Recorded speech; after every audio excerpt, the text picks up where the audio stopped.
السلام علیکم۔ ویڈیو کی طرف جانے سے پہلے میری آپ سے گزارش ہے کہ آپ اس چینل کو ضرور سبسکرائب کریں تاکہ ہر نئی آنے والی ویڈیو آپ تک پہنچ سکے۔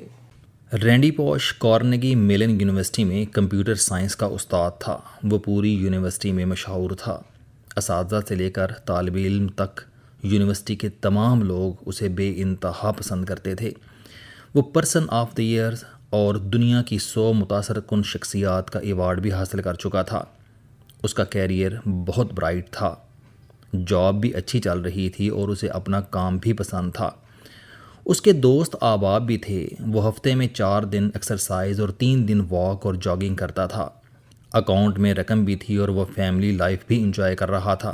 لیکن پھر اچانک 2006 میں اس کی طبیعت خراب ہوئی۔ وہ ہسپتال گیا، چیک اپ کرایا تو پتہ چلا اس کے لبلبے میں کینسر ہے۔ وہ ہسپتال میں داخل ہوا، اس کا آپریشن ہوا اور وہ صحت یاب ہو گیا۔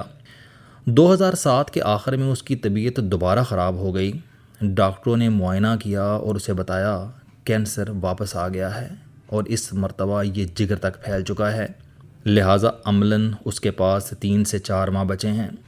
ڈاکٹروں نے اسے بتایا کہ اس کے پاس اب 2 آپشن ہیں، تم اپنا باقی وقت ہسپتال میں گزار دو یا پھر اپنے خاندان کے ساتھ ہنسی خوشی ٹائم گزار کر دنیا سے رخصت ہو جاؤ۔ یہ خبر رینڈی کے لیے خوفناک تھی، لیکن قدرت نے اسے حوصلے اور عقل سے نواز رکھا تھا، چنانچہ وہ یہ صدمہ برداشت کر گیا۔ اس کا اس نئی صورتحال میں پہلا فیصلہ جاب چھوڑنا تھا۔ اس نے یونیورسٹی کو اطلاع دی اور پوری یونیورسٹی کو اپنا آخری لیکچر دینے کی درخواست کر دی۔ یونیورسٹی کی روایت ہے کہ یہ اپنے پروفیسرز کو ریٹائرمنٹ سے قبل فائنل ٹاک کا موقع دیتی ہے۔ اس ٹاک کا ٹائٹل عموماً یہ ہوتا ہے، اگر آپ کو یہ پتہ چل جائے کہ یہ آپ کا آخری خطاب ہے تو آپ دنیا کے ساتھ کیا شیئر کریں گے۔ فائنل ٹاک کا موقع سب پروفیسرز کو ملتا تھا، لیکن رینڈی کا معاملہ مختلف تھا۔ کیونکہ یہ ایک مرنے والے پروفیسر کی آخری تقریر تھی۔ بہرحال قصہ مختصر، 18 ستمبر 2007 کو رینڈی پوش کو اپنے طالب علموں، اساتذہ، پیٹسبرگ شہر کے اہم لوگوں اور میڈیا سے گفتگو کا موقع ملا۔ رینڈی نے اپنی گفتگو کا موضوع really achieving your childhood dreams رکھا۔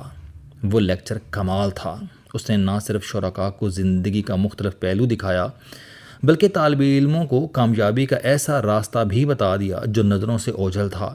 ہال میں ایک صحافی جیفری زاسلو بھی موجود تھا۔ وہ اس لیکچر سے اس قدر متاثر ہوا کہ اس نے دی لاسٹ لیکچر کے نام سے رینڈی پوش کے لیکچر کو کتابی شکل دے دی۔ یہ کتاب 8 اپریل 2008 کو شائع ہوئی اور تیزی سے مقبول ہو گئی۔ رینڈی نے اس لیکچر کے بعد خود کو اپنی فیملی اور کینسر کی آگاہی تک محدود کر لیا۔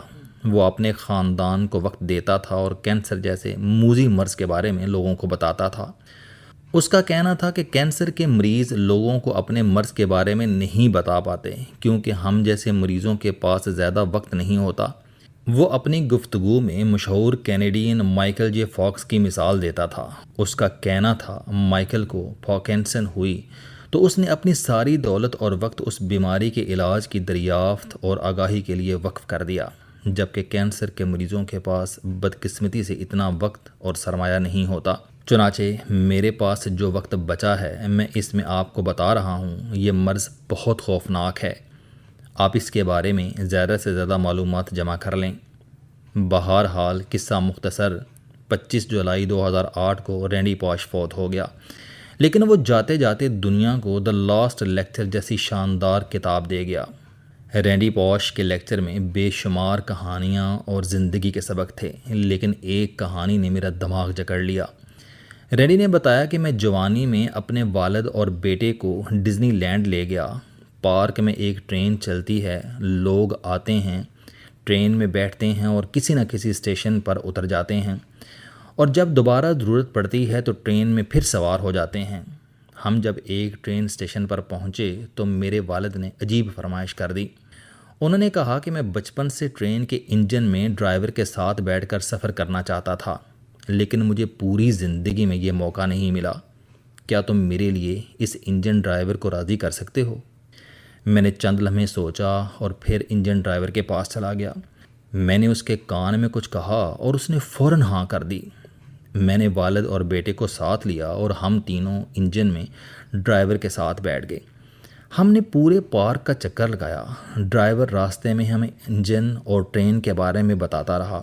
اس نے پٹڑی کے سائز، انجن کی قسمیں اور ٹرین کی ہسٹری بھی بتائی اور اپنی زندگی کے اہم ترین واقعات بھی سنائے۔ وہ ہماری زندگی کا یادگار ترین سفر تھا۔ ہم نے اسے خوب انجوائے کیا۔ یوں میرے والد کا سپنا پورا ہو گیا، میرا بیٹا بھی خوش ہو گیا اور مجھے بھی ٹرین اور انجن کے بارے میں نئی معلومات مل گئیں۔ بہرحال ہم جب اسٹیشن پر پہنچے تو میرے والد نے میرا شکریہ ادا کیا اور اس کے بعد پوچھا، تم نے ڈرائیور کے کان میں کیا کہا تھا؟ جس کے فوراً بعد وہ ہمیں انجن میں بٹھانے پر راضی ہو گیا۔ میں نے انہیں ہنس کر جواب دیا، میں نے اسے سیدھا سادہ بتایا تھا کہ انجن میں سفر میرے والد کے بچپن کا خواب ہے۔ اگر تم ان کا یہ ڈریم پورا کر دو تو میں تمہارا ممنون رہوں گا، اور اس نے فوراً ہاں کر دی۔ رینڈی نے اس کے بعد اپنے بیٹے سے کہا، بیٹا یہ یاد رکھو کہ ہم زندگی میں بے شمار مواقع صرف انکار کے خوف سے ضائع کر دیتے ہیں، جبکہ دوسری طرف 90% لوگ انجن ڈرائیور ہوتے ہیں۔ انہیں کبھی کسی نے درخواست ہی نہیں کی ہوتی، ان سے کبھی کسی نے پوچھا ہی نہیں ہوتا۔ رینڈی نے یہ واقعہ سنا کر طالب علموں کو مشورہ دیا کہ تم زندگی میں دوسروں سے جو بھی چاہتے ہو وہ کھل کر ان سے کہو، اپنی بات، اپنی حسرت دل میں چھپا کر نہ لے جاؤ۔ میں تمہیں گارنٹی کرتا ہوں تمہیں 90% ہاں میں جواب ملے گا، صرف 10% لوگ تمہیں انکار کریں گے، لیکن تم اگر کوشش کرو گے تو وہ بھی مان جائیں گے۔ لوگ دروازہ کھول کر ہمارے انتظار میں بیٹھے ہوتے ہیں، لیکن ہم خود سے یہ فیصلہ کر کے بیٹھ جاتے ہیں ہمیں انکار ہو جائے گا یا ہماری بات نہیں سنی جائے گی، اور یوں ہم بے شمار مواقع ضائع کر دیتے ہیں۔ آپ دوسرے لوگوں کو انجن ڈرائیور سمجھیں اور اپنے دماغ میں یہ بات بٹھا لیں، اس بیچارے سے کبھی کسی نے انجن میں بیٹھنے کی فرمائش ہی نہیں کی، اور یہ پوری زندگی کسی کو انجن میں بٹھا کر سیر کرانے کے لیے تیار بیٹھا رہا۔ چنانچہ لوگوں سے پوچھتے رہیں، لوگوں کے دروازوں پر دستک دیتے رہیں، یقین کریں دروازے بھی کھلیں گے اور آپ کو ہاں بھی ہوتی رہے گی۔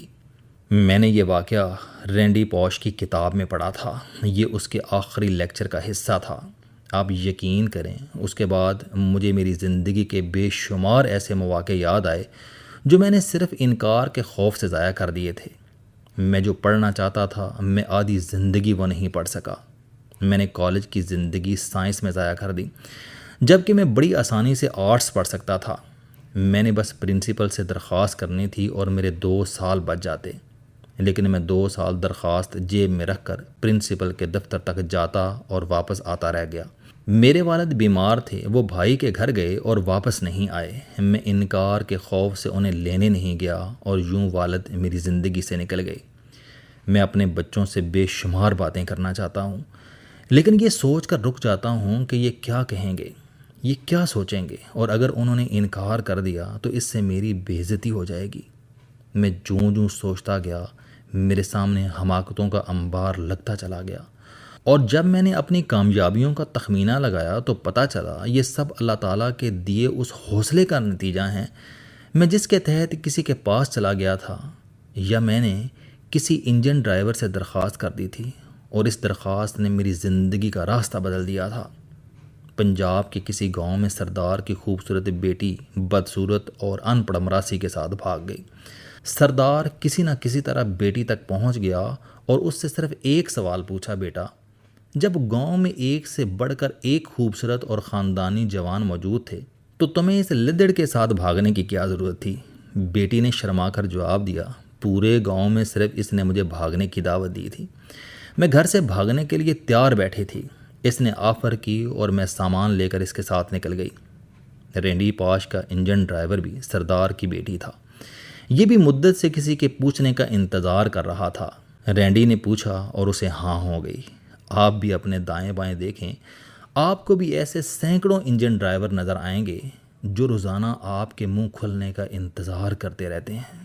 السلام علیکم، آپ اسٹوڈنٹ ہیں، کوئی جاب کرتے ہیں، کاروبار کرتے ہیں، یا پھر آپ گھریلو زندگی گزار رہے ہیں۔ اگر آپ اپنی زندگی کو بدلنا چاہتے ہیں تو اس چینل علم دوستی پر آپ زندگی میں کامیابی کے لیے جاوید چوہی صاحب کے موٹیویشنل، سوشل، سیلف ڈسکوری سے ریلیٹڈ اور صحت سے متعلق بے شمار کالم سن سکتے ہیں۔ میرا دعویٰ ہے کہ یہ چینل آپ کی زندگی بدل دے گا۔ اس چینل کا مقصد اچھی باتیں معاشرے میں پھیلانا ہے اور اچھی بات کو دوسروں تک پہنچانا صدقہ جاریہ ہے۔